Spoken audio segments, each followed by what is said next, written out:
The following is a review of a comic and should not be looked at as an endorsement of the creators involved. If you really think that it is, you should probably be getting yourself checked out because you're reading into things that aren't there. Also, the quality of this video is low, so if you're expecting high standards, go check out someone else. What you see is what you get. Thanks and enjoy!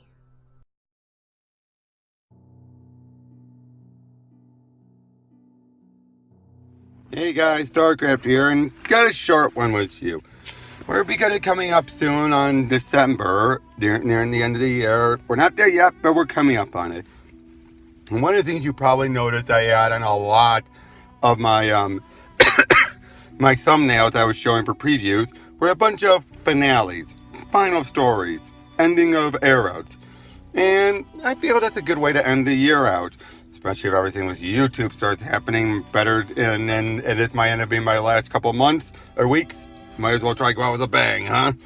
Again, worst case scenario. So I'm going to be starting with going in reverse. I could talk about whatever happened to the man tomorrow. That deserves a different discussion. So instead, I'm going to do whatever happened to the Caped Crusader. Yeah, I got the variant cover. My store ran out of the first cover, so I had to buy this instead. But yeah, written by Neil Gaiman with art by Andy Kubert. As we open up in Gotham City, cover fell off finally. But yeah, we open up in Gotham City. We have all the stuff, the giant typewriters, things like that. And then we see Catwoman in her old golden silver age Catmobile pulling up. Guy says, hey, you don't want to pet them kitties, ma'am. They're vicious. Yeah, she loves them. He then offers to park the car and to make sure watch the car, make sure no one gets a scratch. It's covered. Walks in. There's Joe Chill. He's tending the bar. Even saying like, someone's got to be out front. Tell him where to go. I thought you were dead. I was here at the start of it all, Miss Kyle. I'm not going to miss the ending. And then we see everyone starting to come in as Alfred tells Selena where to sit. And we find out that Batman's dead and he's doing all the narration. That's me. And he's talking with someone. We don't know who yet. And we have Two-Face with his Two-Face mobile. That's pretty sweet. And yeah, he flips the coin, basically saying like, Marthite, I shoot you and leave your body in the jalopy as a warning for people to leave my car alone. Klingstein, you watch my crate and I'll give you $1. Flips it, looks at it, gives him the coin. Here's a book. Look after my car. So good side. Then we have the Joker mobile show up, and then I love this bit. Hey kid, watch my car for me. Oh, for heaven's sake. It's a rough neighborhood. It's a lovely car. I want someone to keep an eye on it. Is that so hard to understand? But you're the Joker. Obviously. You'll kill me. Why would I kill you? I want my car looked after. $20. I don't think so. $20. But you'll kill me. Kid, I'm the Joker. I don't just randomly kill people. I kill people when it's funny. But what would conceivably be funny about killing you? That's so true. And of course, but then there's a guy in a rut like, if I leave and I don't watch his car, he'll kill me. If I stay here, something will be wrong with the car and he'll kill me, or he'll kill me anyway. Yep. And we're seeing everyone starting to come in. You see Renee at the question talking with all these other people. Then we have it be Dick is starting to start it off, and then Selena shows up. Starts telling the tale of the Catwoman, where you see her in her golden age look. And with the original reverse appearance, with the original cat mask. And it's basically we see how they first scuffled. Selena's narrating it all, and then explaining how, basically, after that first night, their courtship were on rooftop and fire escape. Until eventually she then decides to want to settle down, but he doesn't want to. He feels like he believes in the law and he has no time to be together. You know what I mean? And yeah, just things like that. Until eventually she retired. First she tries to get Oswald to to help him out. Do all try to get everything to stop all of crime, and she actually succeeds in it, but it's still not enough.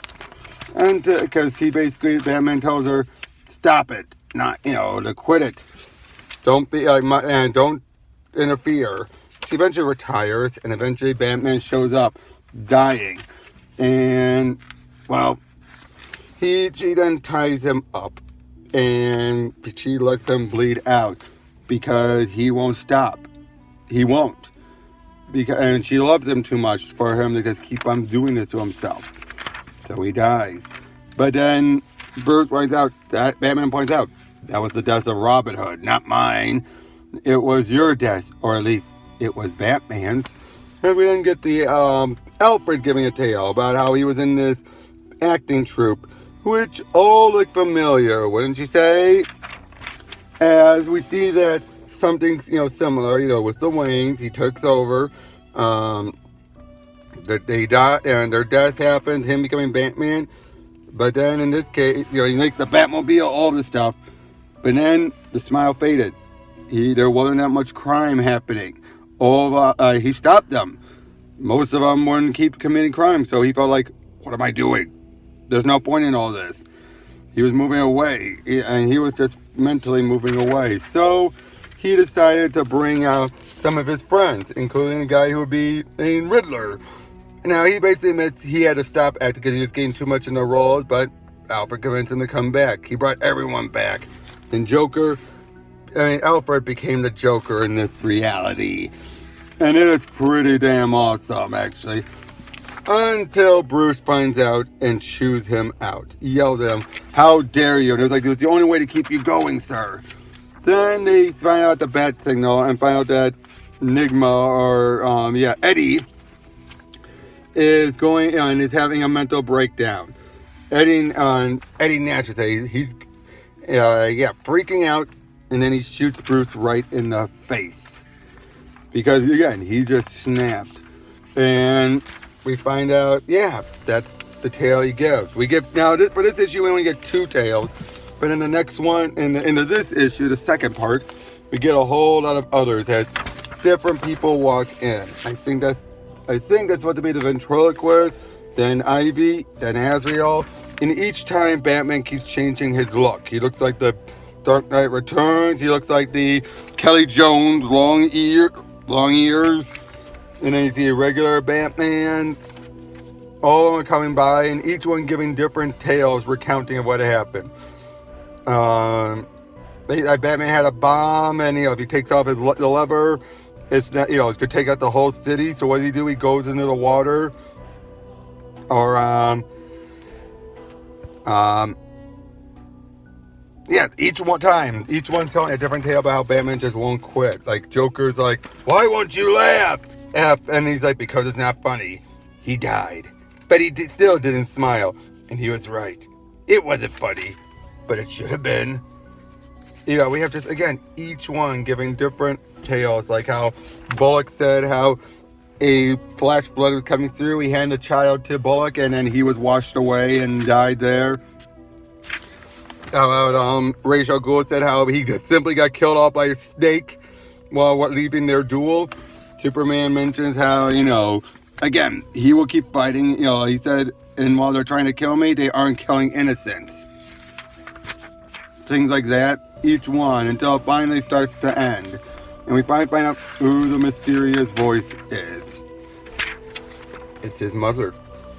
She explains everything to him about what the whole point of it is. Each one of these are basically past lives, past incarnations, and many people attend the funeral, and we just learning they're not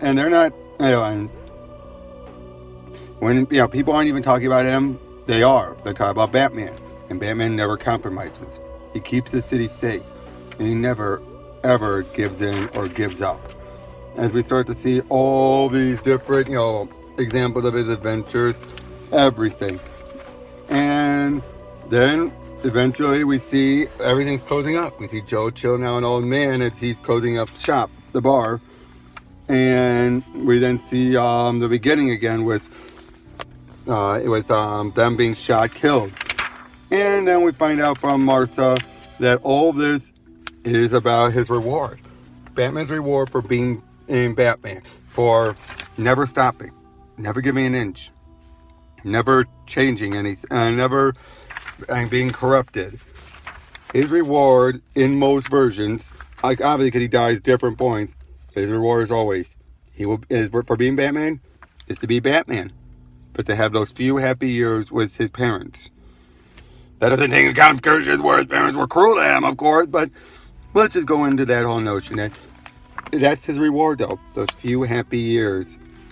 And then this leads into, because we had a bit of a thing called a book that she had read, and Martha read to him in the other issue, an Alfred story called Good Night, and the Good Night book.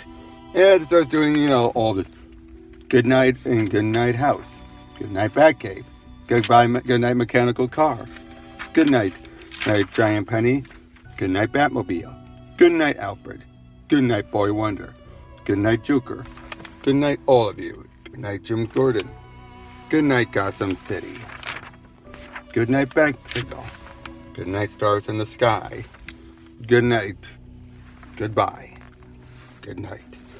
And then we see the bat signal turn to a pair of hands holding up a baby. Bruce has been born again into this new time. That he's handing off to Martha again. And that's the end. You'll find out tomorrow when I talk about Whatever Happened to Man Tomorrow, which was a actual finale to all the stories. This was more of a metaphorical final story. Batman wasn't dead by this point during this story, after Batman R.I.P. Everyone knows that, but this was still done to try and give a little spin.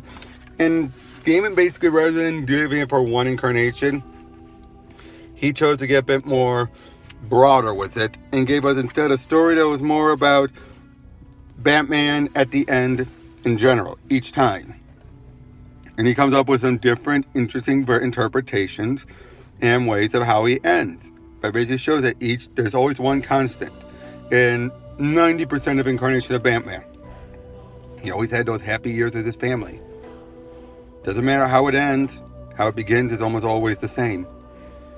And yeah, it's a bit of I won't say a tearjerker, but it is an emotional heartstrings. I love it. It's one of my favorite Batman stories, I can definitely tell you that. Again, it can be fit anywhere. It doesn't have to fit with the main Batman. But again, the fact that it is more of a meta textual story than it is an actual in-continuity one makes it unique from Whatever Happened to the Man Tomorrow. And again, the artwork by Andy Kubert is great. He really captures some of the different interpretations and characterizations of Batman and his other characters. The tales were good. I prefer the Alfred one as my favorite, but the Selina one was good, and all the little ones were nice. Each one had a story to tell. And again, they tell you that Gaiman really gets Batman a lot of these worlds. So, that's all I gotta say. Catch you all tomorrow, guys.